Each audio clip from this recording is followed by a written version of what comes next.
Bhagavate Vasudevaya. Srimad Bhagavatam, Canto 3, Chapter 32, Text 31. Iti etad katitam gorvi jnanam tad brahmadarshanam yena nubujyate tattvam prakrite purushasya cha icchetat katitam gorvi icchetat katitam gorvi jnanam tad brahmadarshanam jnanam tad brahmadarshanam yena nubujyate tattvam yena nubujyate tattvam prakrite purushasya cha prakrite purushasya cha icchetat katitam gorvi jnanam tad brahmadarshanam yena nubujyate tattvam prakrite purushasya cha. Iti, thus, etat, this, katitam, described, Gorvi, O respectful mother, Jnanam, knowledge, Tat, that, Brahma, the absolute truth, Darshanam, revealing, Yena, by which, Anubhujyate, is understood, Tattvam, the truth, Prakrite, of matter, Purushasya, of spirit, Cha, and, translation. My dear respectful mother, I have already described the path of understanding the absolute truth, by which one can come to understand the real truth of matter and spirit and their relationships. No purport. Text 32. Jnana yogas chamanishto Nayargunyo bhakti lakshana dvayorapyeka evarto bhagavat chabda lakshana. Translation. Philosophical research culminates in understanding the Supreme Personality of Godhead. After achieving this understanding, when one becomes free from the material modes of nature, he attains the stage of devotional service. Either by devotional service directly or by philosophical research, one has to find the same destination, which is the Supreme Personality of Godhead. Purport. It is said in Bhagavad Gita that after many, many lives of philosophical research, the wise man ultimately comes to the point of knowing that Vasudeva, the Supreme Personality of Godhead, is everything, and therefore he surrenders unto him. Such serious students in philosophical research are rare because they are very great souls.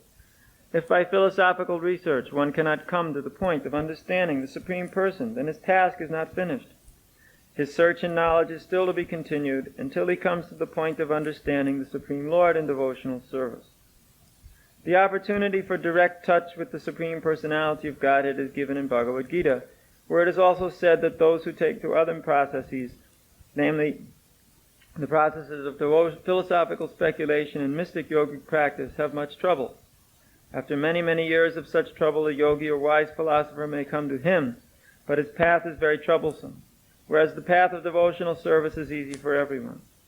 One can achieve the result of wise philosophical speculation simply by discharging devotional service, and unless one reaches the point of understanding the personality of Godhead by his mental speculation, all his research work is said to be simply a labor of love.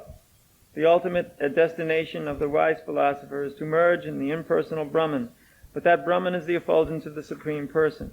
The Lord says in Bhagavad Gita, Brahmano hi pratishtaham amritasya vyayasya cha. I am the basis of the impersonal Brahman, which is indestructible and is the supreme bliss. The Lord is the supreme reservoir of all pleasure, including Brahman pleasure. Therefore, one who has unflinching faith in the Supreme Personality of Godhead is said to be already realized in impersonal Brahman and Paramatma. Iche tat katitam gorvi jnanam tad brahmadarshanam yinanu bhujyate tattvam prakrite purushasya cha jnana yogas cha manishto nayaguryo bhakti lakshana dvayor apyeka avarto bhagavat chabda lakshanam. My dear, respectful mother, I have already described the path of understanding the absolute truth, by which one can come to understand the real truth of matter and spirit and their relationship. philosophical research culminates in understanding the Supreme Personality of Godhead. After achieving this understanding, when one becomes free from the material modes of nature, he attains the stage of devotional service. Either by devotional service directly or by philosophical research, one has to find the same destination, which is the Supreme Personality of Godhead.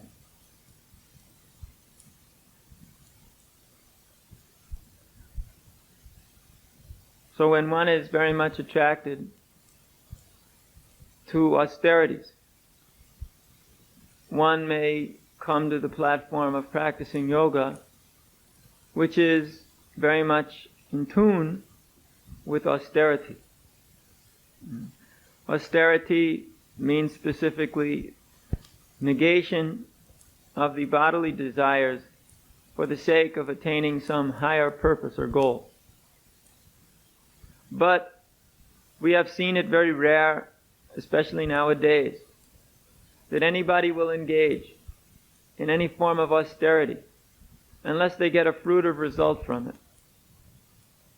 For instance, a person will not engage in austerity unless he can go to the heavenly planets, he can get mystic power, or he can become God, seemingly, by merging into Brahman.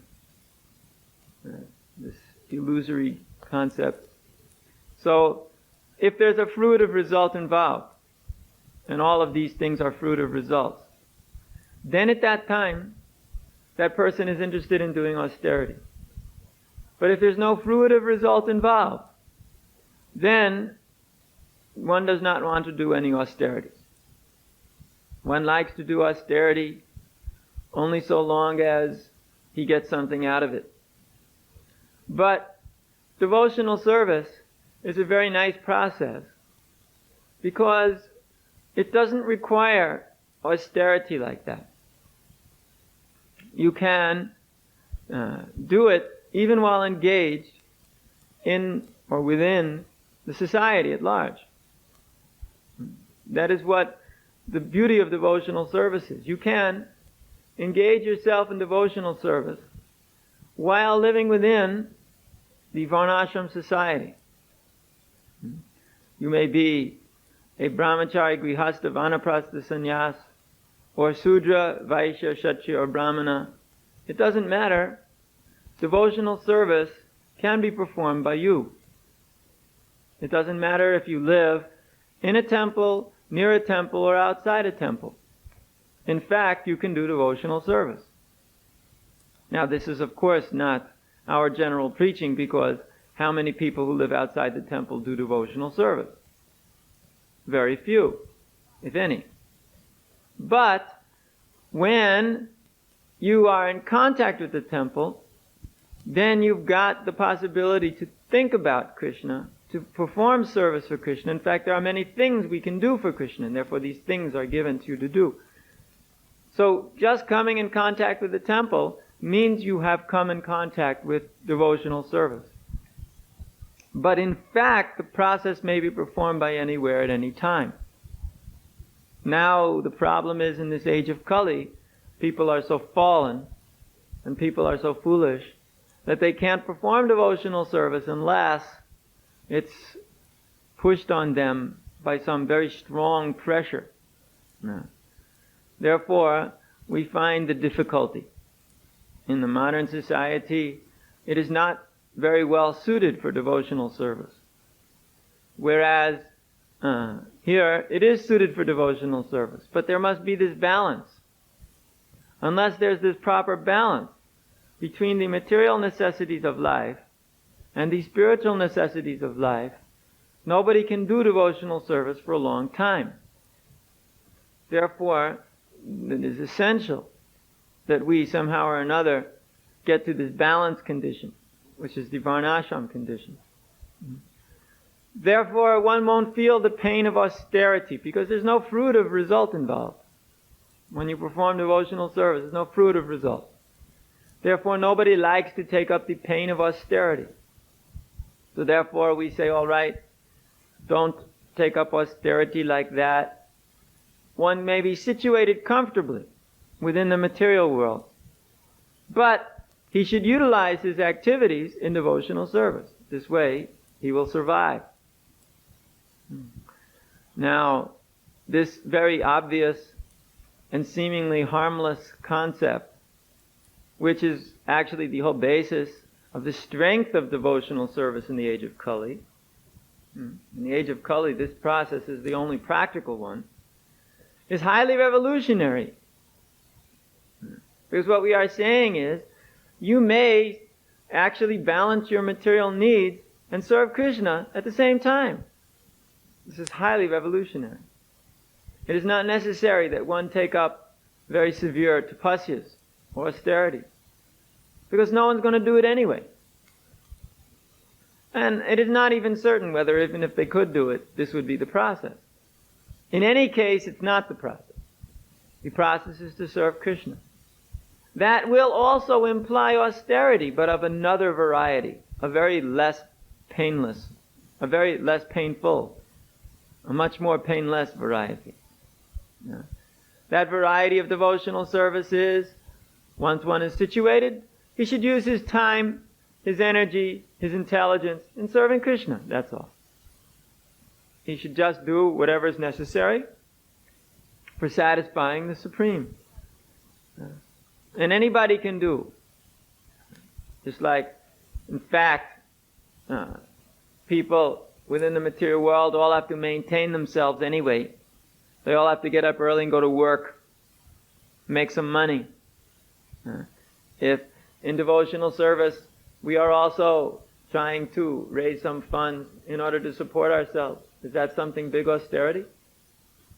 Same thing you'd have to do anyway. Everybody has to do it. It is not that working for Krishna is something extraordinarily radical. Or even maintaining the temple. These are not radical things. These are things which are just going on everywhere. And maintaining a place to live. This is also something which is going on everywhere. The practical affairs, electrical problems, water problems, sewage problems, paint is peeling, put a new coat of paint on. These are practical affairs which are going on everywhere. Normally a yogi, he would be interested in only maintaining his peace of mind, engaged in the yogic practice, peacefully meditating, controlling the mind and senses, performing austerities in that way. He doesn't have to worry about maintenance of a house or a facility or even his own body, because he's not interested in these things. He's in a path of abnegation. He's in the nivritti, giving up of attachment. But in our bhakti process, we have these affairs.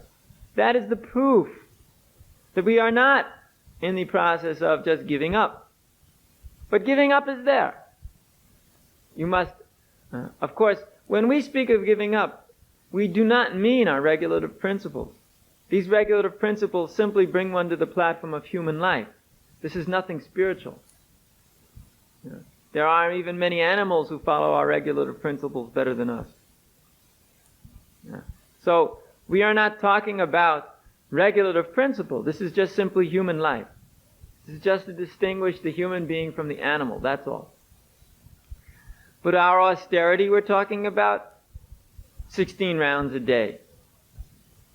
That is a bit of austerity, because even though you may be nicely situated in the household existence, still you require to spend about 2 hours, more or less, in chanting 16 rounds a day.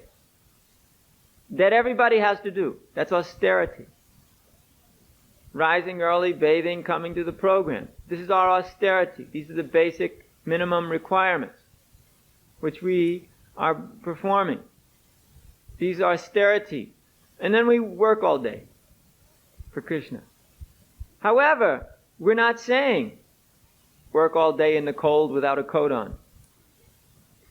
We're not saying meditate in a ring of fire on the hot sunny day. We're not saying don't talk, Mona. Although sometimes we become so impersonal, we may be seemingly following such a thing. But we never say like that. We say, yes, engage yourself in those natural elements of life. Take care.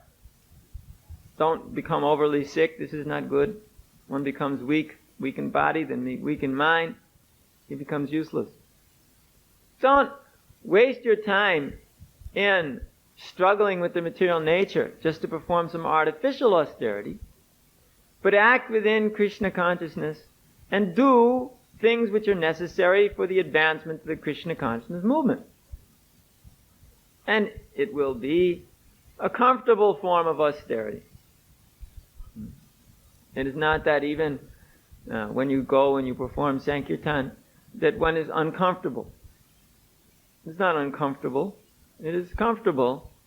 It's just a little bit of an austerity. It's a harder work in one sense. Yet there's so much repayment in terms of bliss that it's not even considered a hard work. Maybe it's a little hard work in the beginning until one catches on to the fact that Sankirtan Yoga is very blissful. But then it's all right. So the questions, there are different questions which have to be addressed, but the question of austerity is not really a major question in the Krishna consciousness movement. It is not really that a big problem here is that it's too difficult.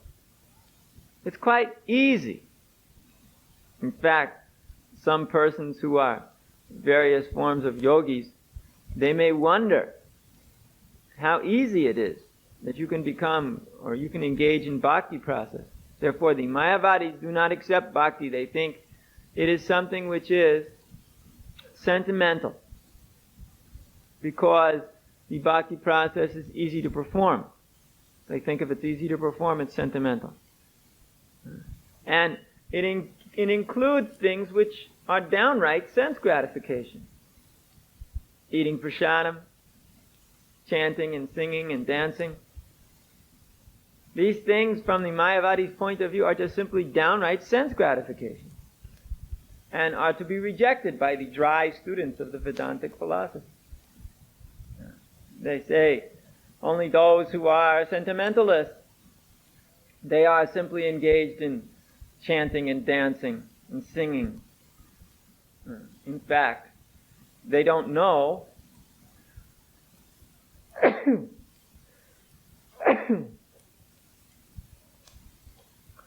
that they are engaged themselves in a kind of mental sense gratification by just simply philosophically speculating. That's also sense gratification, but of the mind. And they're always speculating about how they will enjoy at the end when they become God. That's also sense gratification. In fact, that desire drives them forward to performing their activities all the time.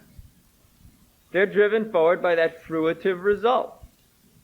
Therefore, there's a very big difference between the devotee and the Mayavadi. Because the devotee, when he chants and dances, he's not doing it to become God.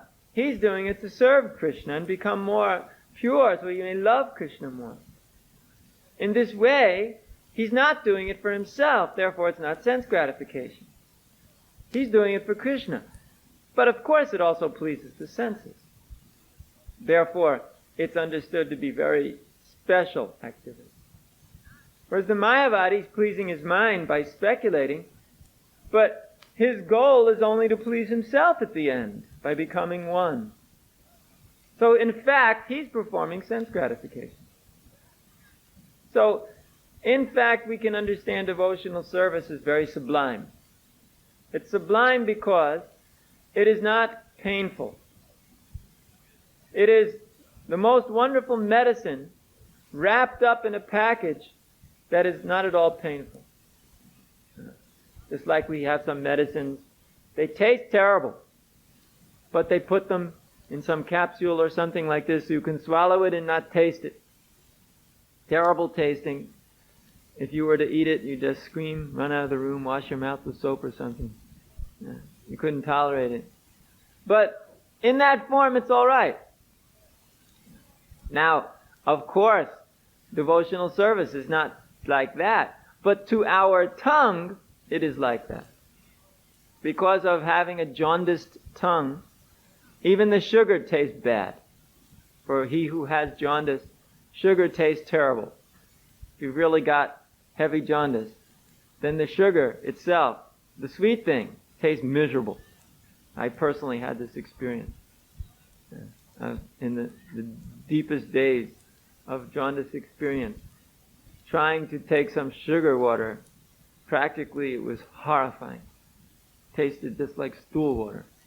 Sugar. Pure rock candy melted in water.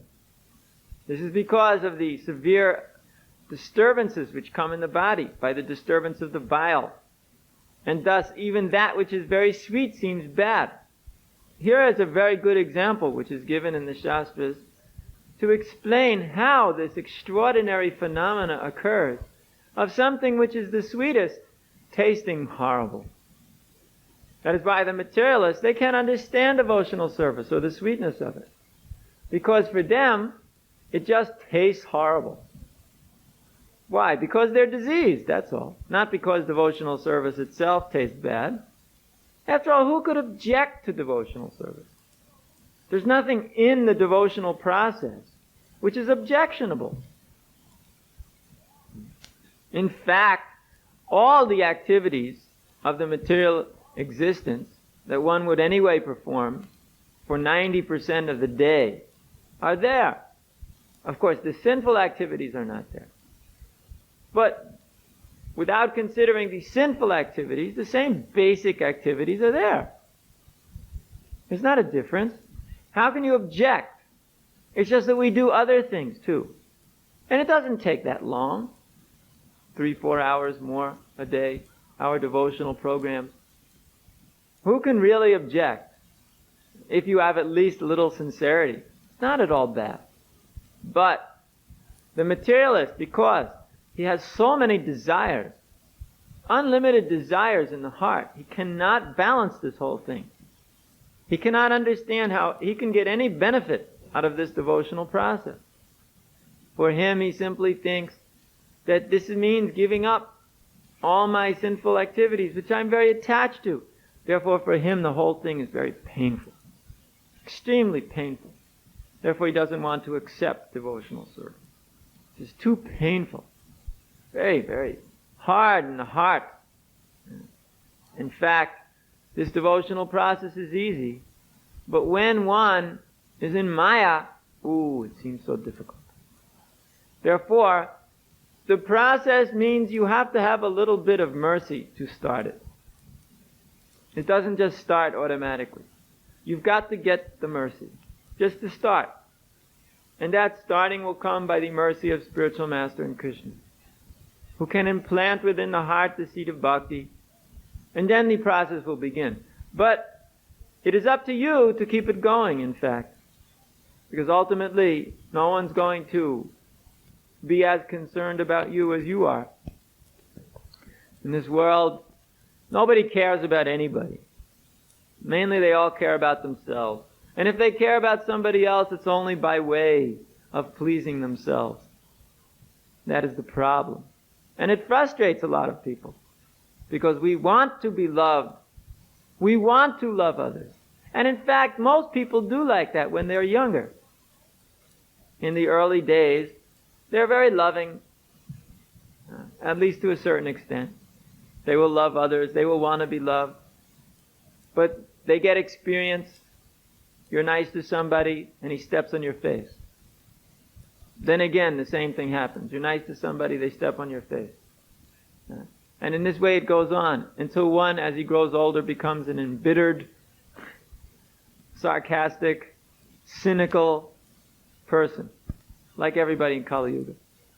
Then he becomes very much paranoid, neurotic, or schizophrenic, or whatever, simply because they're looking for some love and they get stepped on the face. Therefore, at least in the Krishna consciousness society, we should be aware of the fact that everybody has the same basic requirements of life. They just want to love and be loved. This is because that is the nature of the soul, to love Krishna and be loved by Krishna. And also all of Krishna's associates are very lovingly inclined towards each other. But this is our basic requirement of the soul, to ignore this fact. To ignore that fact and try to act as if we were some robot engaged in devotional service. Not going to get us very far. It's going to get us extremely frustrated, and at one point one will simply run away and look for any materialist who will simply say, although it's a lie, I love you. That's a lie. That means I lust you. It's only in devotional service that you'll actually find anybody with the possibility of actually having love for someone else. But once you just look in his own heart, what does he actually want? And then he can understand what others actually want. I mean, if you can look past the big boulder, mountain, the Mount Everest of the desire for sense gratification that's there, one will actually see deep down everybody has the same desire. Because it is coming from Krishna. It is the natural relationship we have with Krishna. And so long as one is in this world, he's searching. He's always searching. But he cannot find. Because in the material world you will not find. Therefore people, they place their love in other things. For instance, in dogs. So you will see how loving a person is towards a dog. Just a stinking old animal. Very, very loving towards a dog or a cat or a bird or even mice. Some people, they even keep mouses as pets. Or anything, whatever kind of a creature you can think of. The people, they just, oh, my dear this or my dear that, all the time. So attached.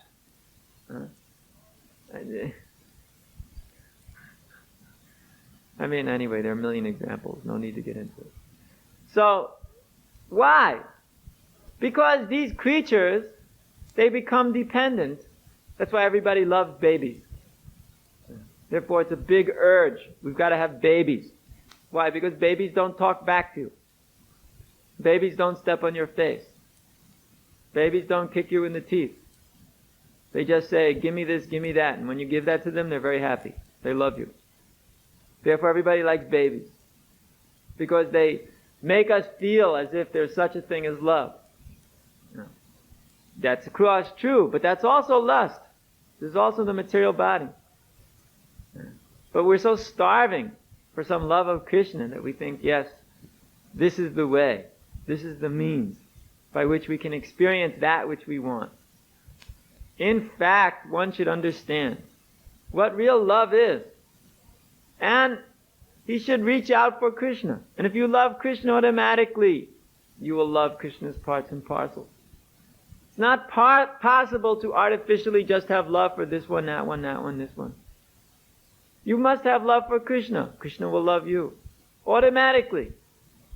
The whole world becomes clearer. And one sees things in terms of trying to help others. And that he has a real deep desire in the heart to bring them also in connection with Krishna. So, actually, devotional service is not very difficult.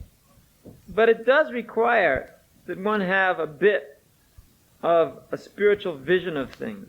That one have a heart. In other words, one has to actually desire to love Krishna. He has to even know what the word means.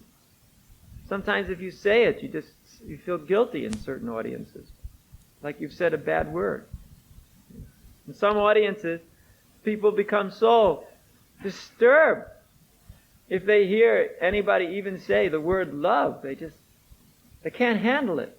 They don't know what it means. They don't want to know what it means. They can't understand it. They can't figure out why you would even mention it.